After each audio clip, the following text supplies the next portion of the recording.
Hi everyone, thank you. It's a real privilege to be invited here to be able to share some experience, strength, and hope. My name's Claire, and I am a recovered compulsive overeater. And I'm amongst friends. And I was during that meditation, I was repeating the set aside prayer, for an open mind and a new experience. This is the third time I've been invited here to share, and I've grown over each time. If I'm not growing, I'm not doing something right. So I just quickly wanted to share a picture. And this is me when I was 19 and I just had a baby. Um, and I was a compulsive eater there. Um, and I was a normal body weight. And I can remember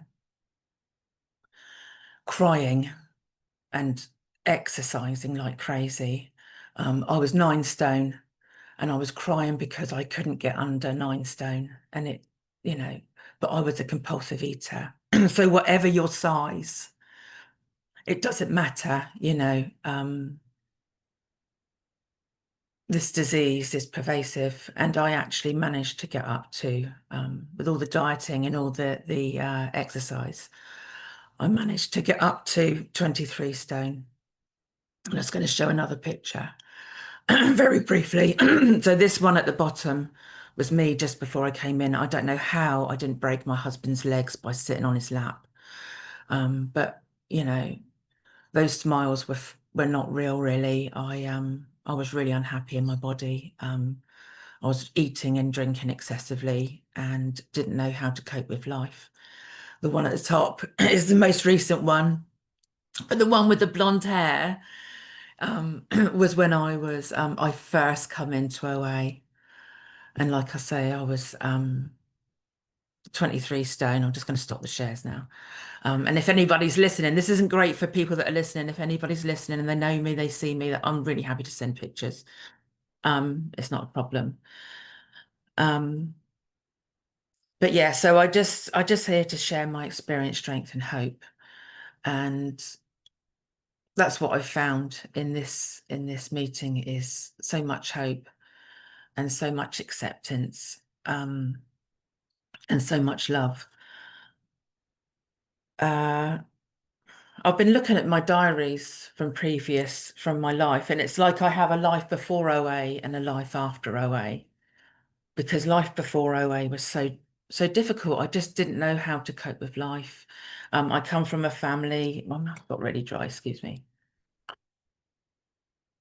Come from a family that was rife with addiction. I had two brothers die in their addiction, and I've got another brother that is currently actively in his addiction, but lives in Australia.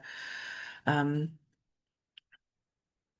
and I think that all of us just developed maladaptive coping mechanisms to cope with life. There was sometimes domestic violence in my family. I can remember visiting my brother in prison. You know what I mean? So I had quite a lot of adverse experiences in my childhood.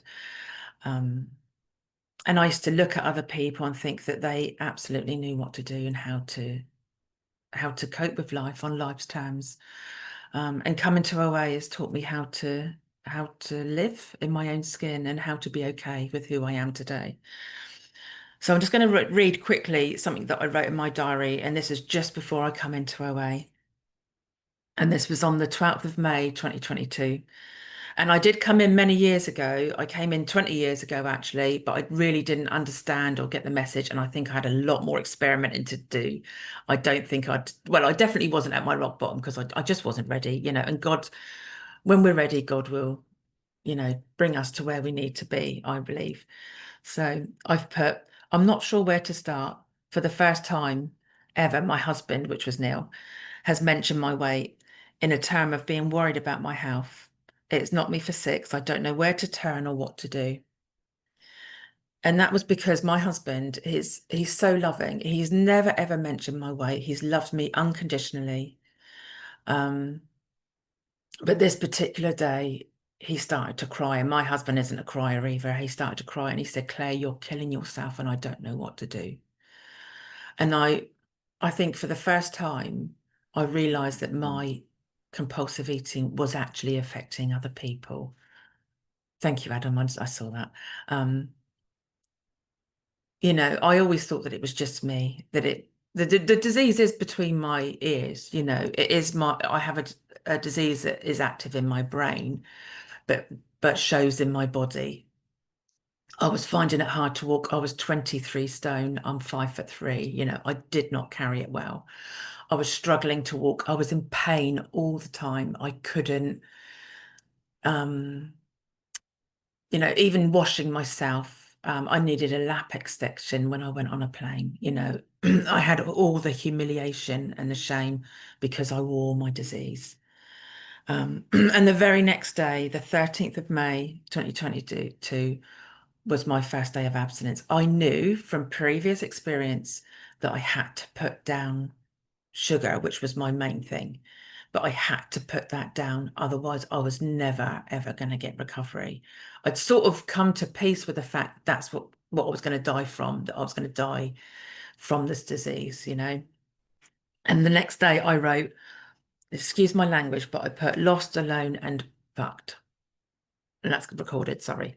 Like, I don't know if that could be bleeped out, but that is how I feel. Where do I go for help? And I put GP, my doctor, and my doctor actually, I was on a pathway to having a gastric sleeve, which is drastic measures, but in my heart, I knew that even if they sewed up my mouth, I would find a way because I could not bear to live in my skin. Diets, and I put they don't work long term. Google, so I looked on Google, and it's what it was. I was really looking for an easier, softer way. Um, and then I put more therapy. Yep, therapy's brilliant. Self-knowledge, great. I knew I had all that. And then I put intuitive eating, which I tried and paid over £1,000 for. And I'm a compulsive eater, I don't do intuitive. They were saying to me, fill up a jar, you've denied yourself. And I thought, I have not denied myself, but, fill up a jar. And it gave me a free ticket to just eat and eat and eat and eat. And yeah, I put on probably a couple of stone whilst I was intuitively eating. So yeah, so I just wanted to get to the message now because that's, the fact is that I'm not no longer in that body today. I'm working towards a healthy body weight. Um, I've lost over 8 stone. I'm sorry, that's not in pounds and ounces. I think that's well over 100 and it's about 130 something pounds I've lost. I'm still not at my ideal body weight, but I can move around freely. I can walk miles. I'm meeting up with my little nephew today, who's well, he's my great nephew. He's 2 and he has got the energy of, I don't know. I think that when they put him to bed, he's put on a charge mat because it recharges him and he's off again, but I can keep up with him, and that's amazing. But what I want to share really on today was how I work my program, and it's by trying to bring the principles of OA, the spiritual principles of OA into my life every day. And so principle one is honesty. When I came into OA, I couldn't be honest. I wasn't honest about my food. I wasn't honest about myself. I would put a mask on so I could fit in with people. I wasn't showing up authentically. And that is dishonest. If I want people to be real and open with me, then they need to know that they're safe. And they're only safe if I can be real and honest with them. For me, being honest, growing up at home, it was usually because I'd done something wrong. My mum told me to tell the truth. And of course, once I told the truth, I got a hiding. I got a slap for being dishonest. So for me, being honest often meant that I was going to get hurt. And coming into a way and learning to trust people meant that I could be honest. I could be honest with myself about my disease and I could be honest with others and share openly without shame about what I'd done with food, where food had taken me, and what I was like as a person. The principle two is hope. This program, when I came in to see the light behind people's eyes, for them to be saying what they'd done with food, which was similar to me, undereating, overeating. I never purged or I wasn't bulimic, but that was only because I couldn't. And, I always say, I always put the word yet. I don't know what other lengths I would have gone to, but there was hope in this room, and it encouraged me. Um, Principle 3 is faith. You know, First of all, I had faith. I had to have faith that this program would work. Just trust. And I often say to my sponsees, just trust the process. Just trust it. Don't worry about step 12 yet. Don't worry about anything else. You're on step 3. Just trust the process. Trust where you are today is exactly where you need to be. Number 4 is courage. It takes courage to face our past and really acknowledge the things that we've done, not just with food, but with my behaviors. I was really not a nice person when I was younger. I acted out of my disease. I acted out of self-hatred and envy. I was jealous of what everyone else had. Whatever you had, I didn't care what it was. I wanted it. Um, and I had to be courageous and face that. And I brought it out into the open in my step 4. Shared it with another person in step 5, which is integrity. I like to feel that I have integrity now, that if I say I'm going to do something, I show up. If I'd said that I was going to share on a meeting a few years ago, before I come into OA, if I had to do anything, it would have been the night before. I would have been thinking of all the excuses of why I couldn't do it. How can I get out of this? I would lie to get out of it.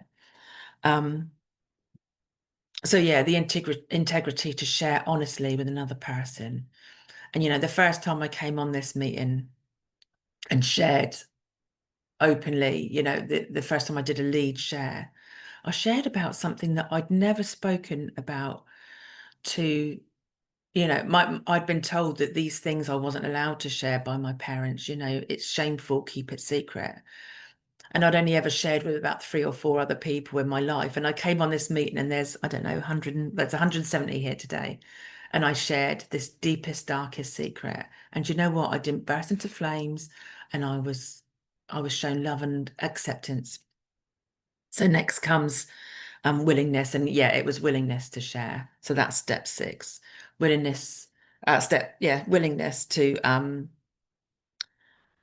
acknowledge that I have my faults. Quite often, if I've hurt someone or I'm being hurt by someone in some way, it's because I've set the ball rolling somewhere. I would tread on people's toes and they would retaliate, you know. So, a lot of it, I'm acting out of my character defects that kept me alive and kept me safe and protected me, but they don't serve me anymore. Jealousy, anger, self-centeredness. I don't think much of myself, but I'm all I ever think about.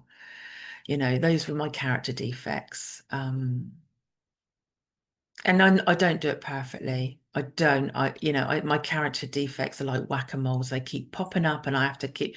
But today I spot them, and it's like, or if I take it to another person, and they spot it. Oh, Claire, do you think you're being a little bit?